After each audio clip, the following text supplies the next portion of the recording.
नमस्कार सभी साथियों को। मैं देवेश शुक्ला पर पुनः सभी साथियों का स्वागत करता हूं आपके अपने यूट्यूब प्लेटफॉर्म एग्जाम घर पर। आप सभी साथी स्वस्थ होंगे, मस्त होंगे और आपकी जो पढ़ाई है, आपकी जो प्रिपरेशन है वो बहुत ही अच्छे ढंग से चल रही हो।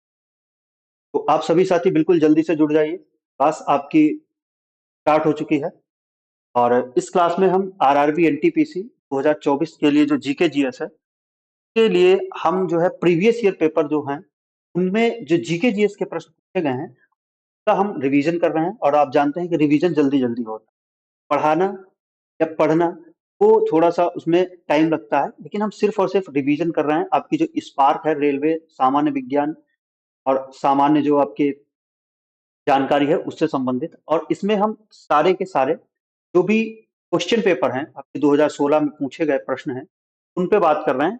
टोटल आपके जीके जीएस के जितने भी प्रश्न हैं उन पे चर्चा। आज हमारी अगली क्लास है और इसमें हम देखेंगे, ये जो है हम देखेंगे कौन सा फेज वन आपका आरआरबी एनटीपीसी 2 अप्रैल 2016 शिफ्ट 2 में जो प्रश्न पूछे गए थे उन पे बात करें। बिल्कुल आप सभी साथी जल्दी से जुड़ जाइए, चैनल को सब्सक्राइब कर लीजिए, एक वीडियो को एक लाइक दीजिए, एक आप प्यारा सा कमेंट कर सकते हैं मेहनत को देखते हुए। और इन सभी क्लासेस की पीडीएफ पाने के लिए, मतलब क्लास पीडीएफ पाने के लिए, आपके जो नोट्स हैं क्लास वाले ये पाने के लिए आप जो है टेलीग्राम चैनल ज्वाइन कर सकते हैं, और जो आपका व्हाट्सएप चैनल लिंक दिया हुआ है उसे भी आप ज्वाइन कर सकते हैं।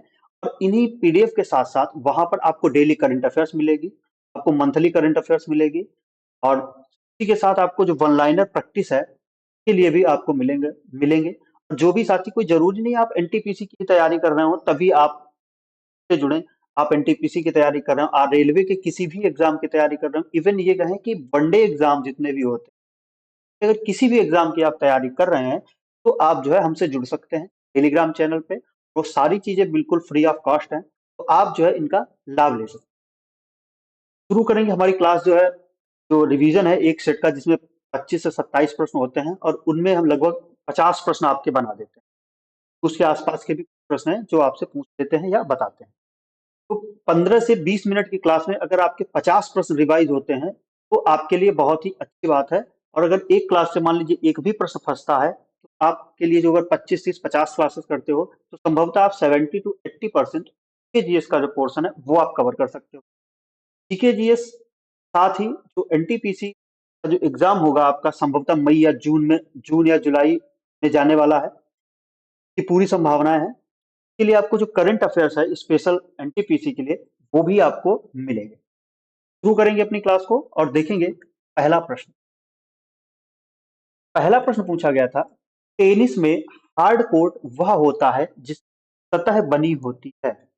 टेनिस में हार्ड कोर्ट वह होता है कि सतह बनी होती है, किससे बनी होती है? किससे बनी होती है? कंक्रीट से। हार्ड कोर यानी कि कंक्रीट से बनी होती है, इसकी सतह से बनी होती है, कंक्रीट से बनी होती है। अब अगर आप बहुत ध्यान से ये आप सारी क्लासेस लेते हुए आ रहे हैं तो उसमें आपसे एक पूछा गया था ग्रैंड स्लैम का मतलब क्या। ग्रैंड स्लैम क्या होता है? ग्रैंड स्लैम का मतलब होता है एक कैलेंडर वर्ष में कुछ प्रमुख टेनिस टूर्नामेंट। वो टूर्नामेंट कौन से हैं? तो प्रमुख टूर्नामेंट देखो चार हैं। कौन कौन से? ये है आपका ऑस्ट्रेलियन ओपन। Australian open. दूसरा कौन सा है आपका? French open. French open. तीसरा है आपका यूएस ओपन। और कौन सा है? Wimbledon open. Wimbledon Wimbledon open. ये चार जो है आपके बहुत ही टेनिस के महत्वपूर्ण आपके टूर्नामेंट है।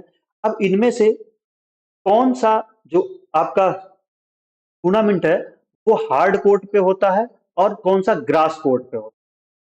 दो तरह के कोर्ट पे होते हैं, ग्रास कोर्ट और हार्ड कोर्ट। आपको बताना है कौन सा जो इनमें से ओपन आपका टूर्नामेंट है वो हार्ड कोर्ट पे होता है और कौन सा ग्रास कोर्ट पे होता है। ये आपका काम है। ठीक है, चलिए अगला देखिए।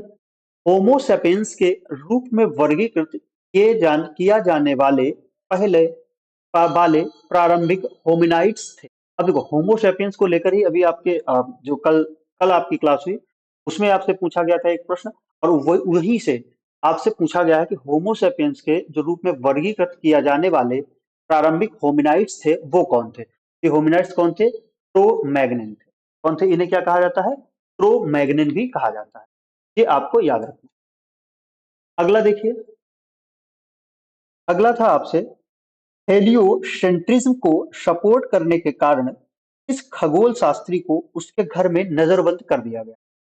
आपको याद रखना है कि वो खगोल शास्त्री कौन था जिसे उसके घर में नजरबंद कर दिया गया था। तो ये थे गैलीली गैलीलियो। क्या थे?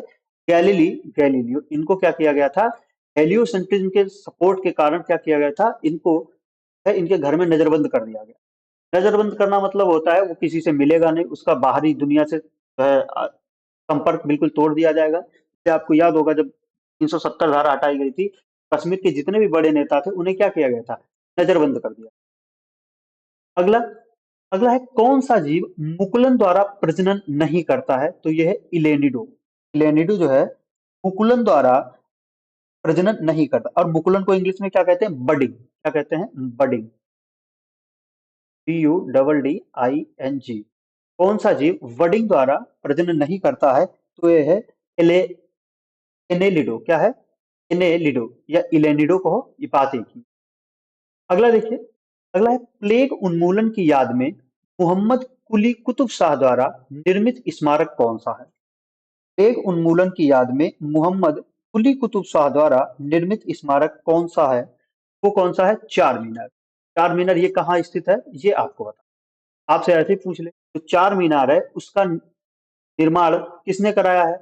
ये किसने कराया है? मोहम्मद कुली कुतुब शाह ने कराया है। मोहम्मद कुली कुतुब शाह। ये भी आपको याद रखना पड़ेगा।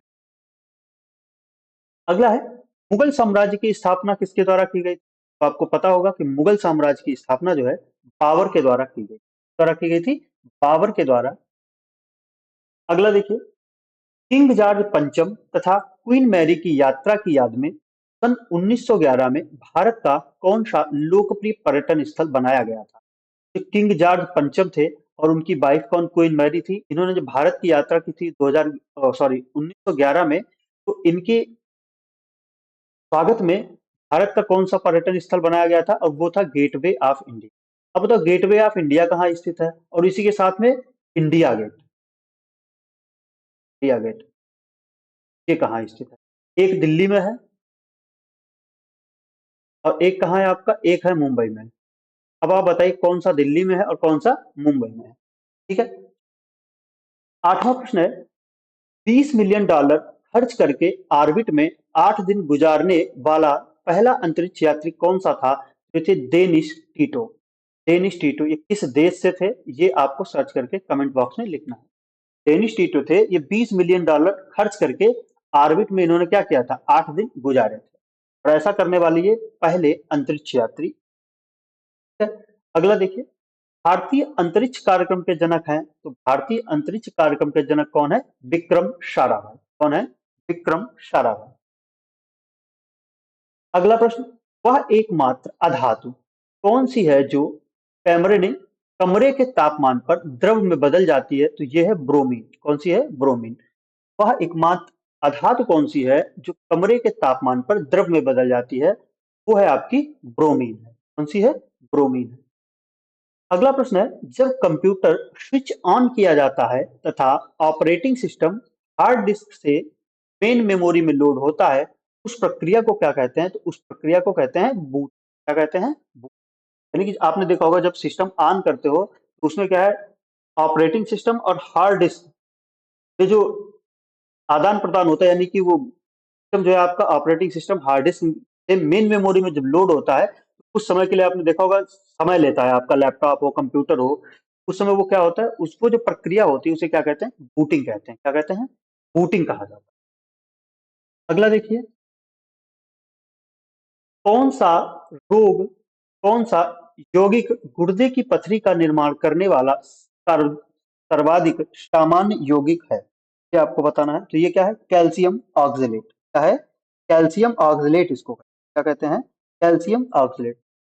कौन सा यौगिक, कौन सा यौगिक गुर्दे की पथरी का निर्माण करने वाला सर्वाधिक सामान्य यौगिक है? वो कौन सा है?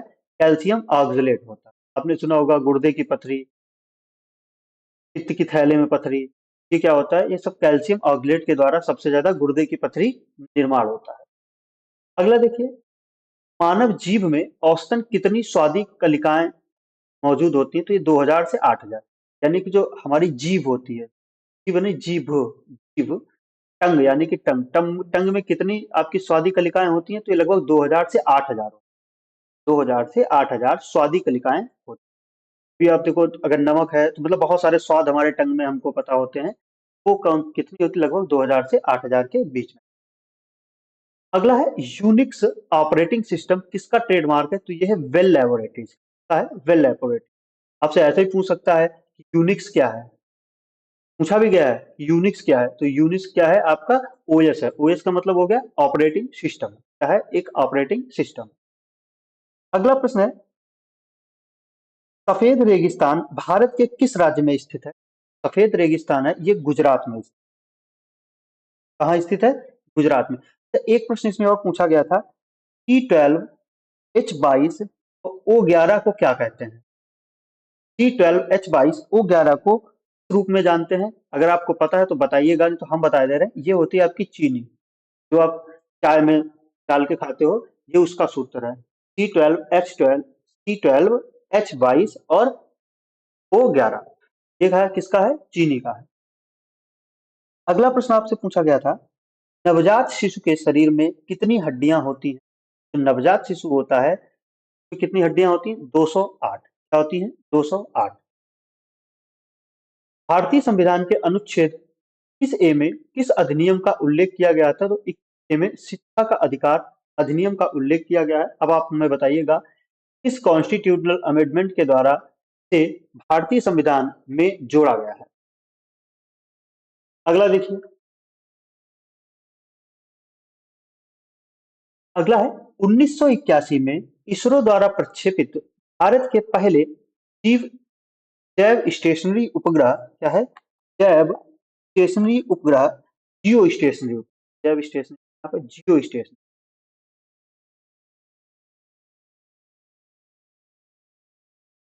जियो स्टेशनरी उपग्रह का क्या नाम है? तो इसका नाम है एप्पल। क्या नाम है? एप्पल। बैडमिंटन का जाल जो है केंद्र में कितना ऊंचा होता है? तो ये होता है 5 फुट। बैडमिंटन का जाल केंद्र में कितना ऊंचा होता है? तो ये होता है आपका 5 फुट। एशिया का सबसे पुराना तेल उत्पादक क्षेत्र कहाँ पर है? तो ये असम, और असम में भी क्या है? डिगबोई है, असम के डिगबोई एशिया का सबसे पुराना तेल उत्पादक क्षेत्र कहलाता है। अगला प्रश्न, 1928 ईस्वी में अलेक्जेंडर फ्लेमिंग द्वारा खोजी गई पहली एंटीबायोटिक कौन सी थी? ये थी आपकी पेनिसिलिन। कौन सी थी? पेनिसिलिन। आपसे ऐसे ही पूछ सकता है कि पेनिसिलिन की खोज किस साल में हुई थी? तो 1928 में हुई थी। किसने खोज की थी पेनिसिलिन की? तो वो अलेक्जेंडर फ्लेमिंग ने की थी। एक ही प्रश्न आपसे 3 तरीके से घुमा के पूछा जा सकता है, और यही हुआ है कि आपके एक ही प्रश्न को बार बार घुमा करके एग्जाम में एग्जामिनर ने आपसे पूछा भी है। अगला देखिए, अगला है, किस कीटनाशक का हानिकारक प्रभाव केरल में स्वास्थ्य मुद्दों का प्रचार करते समय मीडिया की नजर में आया था? तो था एंडोसल्फान। और ये आपका उस समय करंट अफेयर्स का प्रश्न था। क्या था? करंट अफेयर्स का प्रश्न था। एक है, मार्च किस राज्य का लोक नृत्य है? तो ये है मध्य प्रदेश का। कल आपने देखा था रामखेलिया, वो कहाँ था? का था? बिहार का था। कहाँ का था? बिहार का था। और यहाँ पे आपको क्या बताया गया है? यहाँ आपसे पूछा गया, तो मार्च राज्य का लोक नृत्य, पांच जो है राज्य का लोक नृत्य है, ये भी आपको याद रखना है। पांच कहाँ का है? पांच है आपका मध्य प्रदेश। कहाँ का है? मध्य प्रदेश। रामखेलिया किस राज्य का लोक नृत्य था? वो था आपका बिहार का। और पांच जो है मध्य प्रदेश। पिछले में आपके बिहार से पूछा था रामखेलिया, और मध्य प्रदेश वाला पूछ दिया इसमें। तो ये चीजें भी है आपको याद रखनी। क्लास में आपके इतने ही प्रश्न हैं। इस सेट में जो थे आपके 23 प्रश्न पूछे गए थे। 23, एक हमने आपको और बताया था चीनी वाला, तो 24 प्रश्न थे। मिलेंगे अगली क्लास में, तब तक के लिए आप सभी को बहुत धन्यवाद। और आप मेहनत के लिए एक लाइक और एक शेयर क्लास को दे सकते हैं। बाकी आप टेलीग्राम चैनल ज्वाइन कर सकते हैं, और आपका व्हाट्सएप चैनल ज्वाइन कर सकते हैं, जहाँ पे आपको सारी पीडीएफ और जो आपका मटेरियल है वो आपको वहाँ पे उपलब्ध। धन्यवाद।